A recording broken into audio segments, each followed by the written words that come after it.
तो hello students, आज हम बात करेंगे सिटीजनशिप इन इंडिया। उसके रिलेटेड जो इम्पोर्टेंट आर्टिकल्स, टर्म्स और अमेंडमेंट्स जो हुई हैं कॉन्स्टिट्यूशन में, उन सब के बारे में बात करेंगे हम।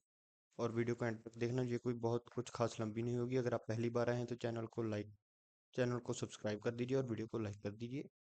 तो सिटीजनशिप जो है वो डिसाइड करती है कि आप, इसका मतलब होता है नागरिकता, यानी कि आप जो हैं, प्रोबेबिलिटी ज़्यादा है कि अगर आप ये वीडियो देख रहे हैं तो आप इंडिया के ही नागरिक होंगे।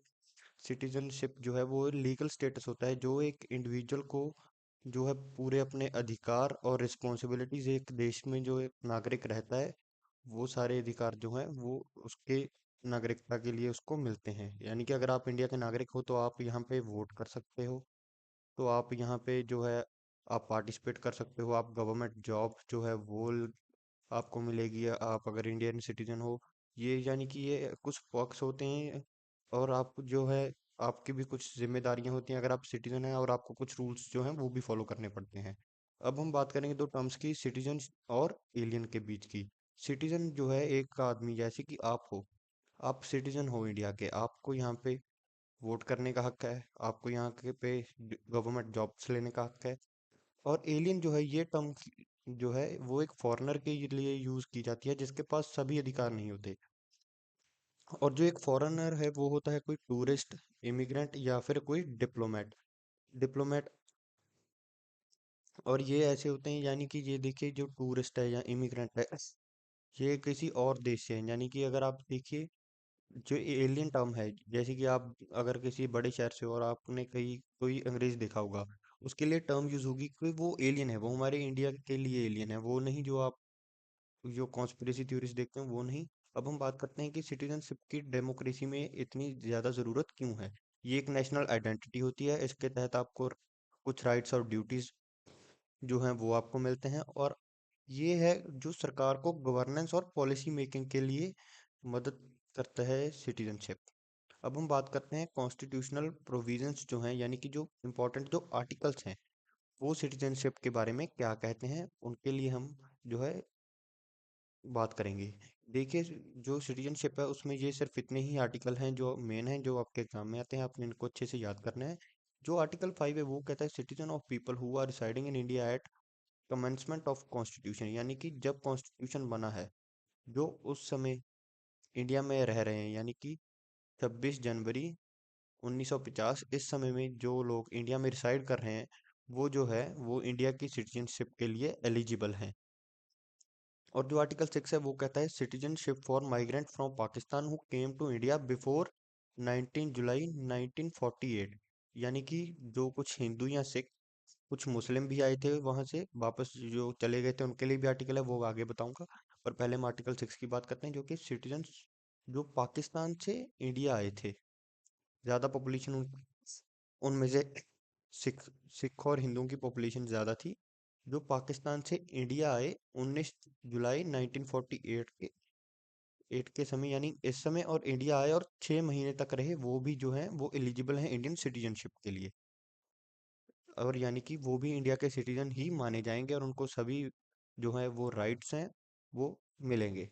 और जो आर्टिकल 7 है वो ये कहता है citizenship for those who migrated to Pakistan but later return under resettlement permit, यानी कि जो इंडिया से पाकिस्तान चले तो गए थे पर वापस आ गए, जिसकी बात मैं पहले कर रहा था, ये वो है आर्टिकल 7 उसकी बात करता है, यानी कि वो भी जो इंडियन सिटीजनशिप है उसके लिए एलिजिबल है। और आर्टिकल 8 कहता है citizenship for Indians living abroad who register with Indian consulate, यानी कि अगर आप काम की वजह से या किसी और कारण की वजह से आप बाहर रह रहे हैं, तो यानी कि अगर आप पढ़ाई के लिए, यानी कि अगर आप इंटरनेशनल स्टूडेंट हो या आप कुछ भी करने के लिए बाहर, आप इंडिया से बाहर रिसाइड कर रहे हो, तभी भी आप इंडिया के सिटीजन ही रहोगे जब तक आप वॉलेंटरली, यानी कि अपनी मर्जी से इंडिया की जो सिटीजनशिप है उसको नहीं छोड़ते, या किसी और देश की सिटीजनशिप जो है खुद नहीं अक्वायर कर लेते। अगर आप किसी देश की जो सिटीजनशिप है खुद अक्वायर कर लेते तो इंडिया की जो आपकी सिटीजनशिप है वो खुद कैंसिल हो जाती है। अब हम बात करेंगे आर्टिकल 9 की, जो कहता है Indian citizenship is lost if a personal voluntarily acquires citizenship of another country, जिसकी बात मैं पीछे कर चुका हूँ। वो करता है, वो आता है, ये आता है आर्टिकल 9 के अंडर। यानी कि अगर आप किसी और देश की जो नागरिकता है उसको अक्वायर कर लेते हो, तो इंडियन सिटीजनशिप है जो, वो ऑटोमेटिकली जो है वो कैंसिल हो जाती है। और आर्टिकल 10 कहता है ensure that once citizenship is acquired under these provisions it continues unless revoked by law। इसका मतलब ये है कि अगर ये जो ऊपर मैंने लॉ आपको ये समझाए हैं, आर्टिकल 5, 6, 7, 8 अगर और 9, इसके अंडर अगर आपको सिटीजनशिप मिल चुकी है, ये तब तक वैलिड है जब तक इसको लॉ कैंसिल नहीं कर देता। यानी कि इंडियन कॉन्स्टिट्यूशन और इंडियन लॉ जब तक इनमें से किसी आर्टिकल को कैंसिल नहीं कर सकता, तब तक आप इंडिया के नागरिक हो और आप एलिजिबल हो इंडियन सिटीजनशिप के लिए। और आर्टिकल 11 जो है वो पावर देता है पार्लियामेंट को, जो है कि इंडियन सिटीजनशिप के रिगार्डिंग वो लॉज हैं उनको रेगुलेट कर सके और उसमें कुछ अमेंडमेंट्स कर सके। और इसी जो है आर्टिकल 11 के अंडर जो है सिटीजनशिप एक्ट 1955 भी आया था, जिसके अंडर अंडर जो है जो 5 तरीके हैं जिसके जिसके तहत आपको इंडियन जो सिटीजनशिप मिल सकती है, उसको ब्रीफ में बताया गया है। आइए हम बात करते हैं इसकी। इंडियन सिटीजनशिप एक्ट 1955 ये भी बहुत ही ज़्यादा इंपॉर्टेंट है, इसको भी ध्यान से सुनिएगा। सो पहला जो है बाय बर्थ यानी कि जन्म के आधार से, बिफोर 1 जुलाई 1987 अगर आप इससे पहले इंडिया में जन्म हुआ है आपका, तो आप बाय डिफॉल्ट इंडियन सिटीजन हो। और 1 जुलाई 1987 और 3 दिसंबर 2004 अगर आप इस डेट के बीच पैदा हुए हो और आपका जो एक पेरेंट है वो इंडियन सिटीजन है, तब भी आप एलिजिबल हो इंडियन सिटीजनशिप के लिए। और और आफ्टर 3 दिसंबर 2004 इसका मतलब है one parent must be Indian and other should not be illegal immigrant. अगर आपके जो आपके दोनों पेरेंट्स में से कोई भी एक जो है वो इंडियन सिटीजन है, और दूसरा पेरेंट जो है वो किसी और देश का सिटीजन तो हो सकता है पर इलीगल इमिग्रेंट नहीं हो सकता। अगर आपका कोई दूसरा पेरेंट जो है वो इलीगल इमिग्रेंट है, तो आप इंडियन सिटीजनशिप आपको नहीं मिल सकती। और सेकंड है बाय डिसेंट, यानी कि आपके जो दादा परदादा या आपकी जो हम कह सकते हैं वंश है उनमें से उसके आधार पे। If a person is born outside India citizenship is granted, यानी कि अगर किसी आदमी का जो जन्म है वो इंडिया से बाहर हुआ है यानी कि विदेश में हुआ है, उसको अगर 1992 से पहले हुआ है, तो उसके जो फादर हैं, अगर वो उसके जन्म के समय यानी कि 1992 के समय अगर उसके पिता हैं जो हिंदुस्तान के नागरिक थे, तो वो इंडियन सिटीजनशिप के लिए एलिजिबल है। अगर जन्म 1992 के बाद हुआ है, तो कोई भी एक पेरेंट जो है अगर वो उसके जन्म के समय जो है इंडियन सिटीजन था, तो वो एलिजिबल है इंडियन सिटीजनशिप के लिए। और थर्ड थर्ड जो है वो है बाय रजिस्ट्रेशन रजिस्ट्रेशन इसका मतलब है citizenship can be granted to a person of Indian origin residing in India for 7 year. अगर कोई आदमी 7 साल तक इंडिया में रह रहा है, तो उसको जो है इंडियन सिटीजनशिप जो है वो मिल जाएगी। अब आता है अगेन नेचुरलाइजेशन, इसका मतलब है कोई फॉरेनर जो है वो इंडिया में कैसे सिटीजन बन सकता है। अगर वो इंडिया में 12 साल तक रहा है और जो है उसका जो करेक्टर अच्छा है, यानी कि उसने कोई क्राइम नहीं किया या कोई और वॉयलेशन नहीं की, और उसका जो नॉलेज है वो इंडियन कल्चर के रिगार्डिंग जो है वो अच्छी है, सो दैट्स इट। इसके लिए जो है उसको जो है इंडियन सिटीजनशिप जो है वो ग्रांट हो जाती है। और जो फिफ्थ है वो है बाय इनकॉर्पोरेशन ऑफ टेरिटरी, इसका मतलब है if a new territory becomes part of India. जैसे कि अगर हमारा देश जो है किसी और जमीन के टुकड़े को एक्वायर कर लेता है और जो वहाँ की पॉपुलेशन है वो इंडियन सिटीजनशिप बन जाएगी नेचुरली। जैसे कि 1975 में जो इंडिया ने जो है सिक्किम के साथ नेगोशिएशंस करके सिक्किम को इंडिया के साथ जो है मिक्स कर लिया था, यानी कि सिक्किम इंडिया का पार्ट बना लिया था, तो जो सिक्किम के लोग थे वो बाय डिफॉल्ट ऑटोमेटिकली जो है वो इंडियन सिटीजनशिप्स बन गए थे। अगर हम बात करें कि सिटीजनशिप, अब हमने बात की थी कि सिटीजनशिप मिलती कैसे, अब हम बात करेंगे कि वो कैंसिल कैसे होती है। तो वो कैंसिल होती है अगर कोई आदमी जो है वो खुद अपनी मर्जी से जो है इंडियन सिटीजनशिप जो है गवर्नमेंट को जो है अप्लाई करके अपनी मर्जी से छोड़ता है। एक तो वो हो गया, सेकंड है टर्मिनेशन। इसका मतलब है कि अगर कोई आदमी ने वो किसी देश की सिटीजनशिप उसने खुद अक्वायर कर ली, तो इंडियन सिटीजनशिप जो है वो उसकी ऑटोमेटिकली खुद ब खुद कैंसिल हो जाएगी। और थर्ड जो है वो है डेप्रीवेशन, इसका मतलब है गवर्नमेंट जो है वो सिटीजनशिप को जो है वो कैंसिल कैसे कर सकती है? वो है, अगर आपने जो सिटीजनशिप लेने के समय कुछ फ्रॉड किया, यानी कि कुछ झूठे दस्तावेज या कुछ झूठा रिकॉर्ड वगैरह, यानी कि आपने कोई झूठा रिकॉर्ड जो पेश कर दिया, यानी कि आप 7 या 12 साल रह रहे हो, आपने कुछ इसके रिगार्डिंग कुछ फेक डॉक्यूमेंट्स किए और वो बाद में आप जो है आप पकड़े गए, इसलिए आपकी जो सिटीजनशिप है वो रिवोक कर दी जाएगी। या आपने कोई डिसलॉयल्टी दिखाई है या कोई ऐसे क्रिमिनल एक्ट्स किए हैं जो इंडिया की सिक्योरिटी के अगेंस्ट हैं, तब भी आपकी जो सिटीजनशिप होती है वो रिवोक कर देते हैं, कैंसिल कर देते हैं। या आप इलीगल ट्रेडिंग, या आप दुश्मन के साथ मिलके, यानी कि या जिस देश के इंडिया के साथ अच्छे रिलेशंस नहीं है, आप उसके साथ कुछ काम कर रहे हो जो कि इंडिया की सिक्योरिटी के लिए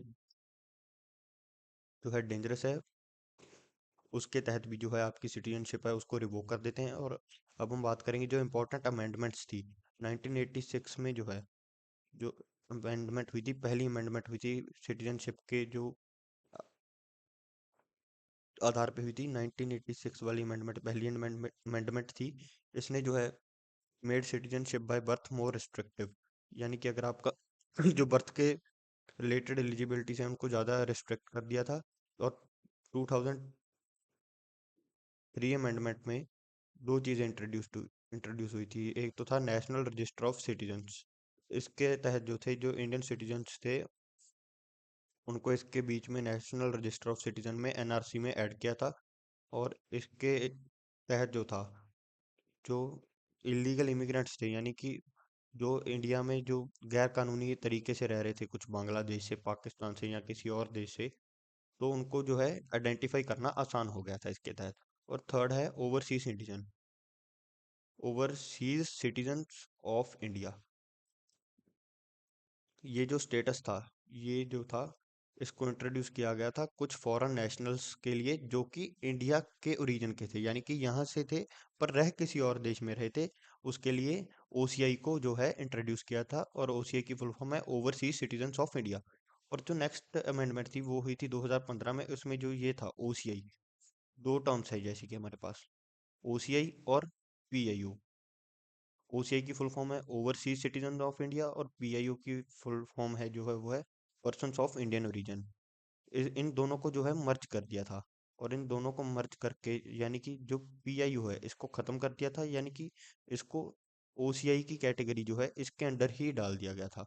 और जो सबसे लेटेस्ट है और कंट्रोवर्शियल भी है, इसके बारे में आप सबको पता ही होगा अगर आप ये सुन रहे हैं मुझे, तो वो है सीएए, जो कि 2019 में हुआ था। इसमें जो 6 कम्युनिटीज थी, 6 कम्युनिटीज के लोग जो कि अलग अलग देशों से आए थे, जैसे कि पाकिस्तान, बांग्लादेश या अफगानिस्तान, 31 दिसंबर 2014 से पहले जो आए थे उनको सिटीजनशिप जो है इंडिया की वो ग्रांट कर दी थी, जो कि हिंदू, सिख, बुद्धिस्ट, जैन, पारसी और क्रिश्चियन कम्युनिटी से थे।